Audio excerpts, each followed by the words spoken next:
Isang masipag na college student nga ang napahinto sa pag-aaral dahil kinapos sa kanyang pamatrikula. Pero sa halip na sumuko ay nilakasan ng loob at patuloy na nagsusumikap nang sa ganon ay makapag-ipon at sa susunod na pasukan ay makabalik sa kanyang pag-aaral. Kaya kahit magbago man ang panahon, umulan man o umaraw, siya ay patuloy na dumidiskarte para makapag-ipon nang sa ganon ay may pagpatuloy ang kanyang pag-aaral at maabot ang kanyang pangarap sa buhay. Yan guys, nandito nga tayo ngayon sa may Heritage Park. Oh. Ito nga yung sikat dito na joggingan sa may Taguig.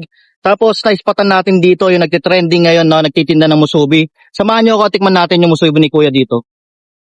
Boss, magandang hapon boss. Ano pangalan mo boss? Jefferson Rodriguez.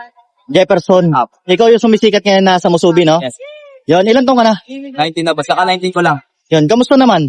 Okay naman boss, malakas pa rin. Yon, sa pag-aaral mo, kamusta?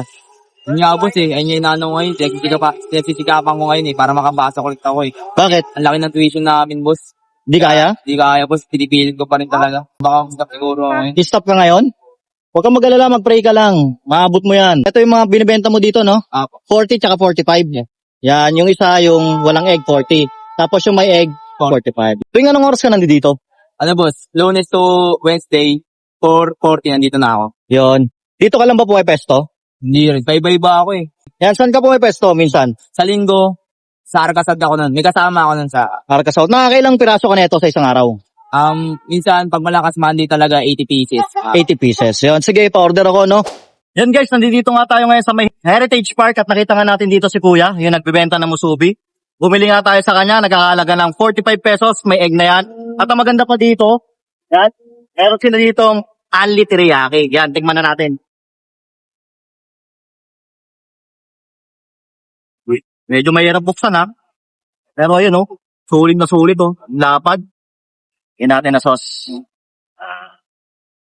Uy. Natin.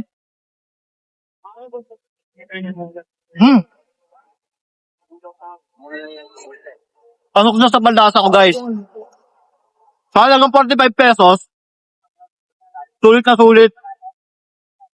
Yung pag-ahalo ng maling niya, tapos yung egg, talagang lasa-lasa mo.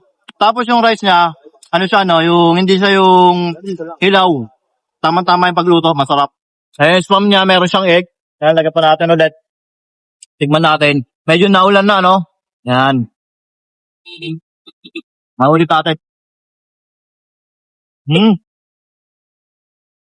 Halo. Guys, ganito guys, no? Si Kuya nandito lang yan sa Heritage, yan.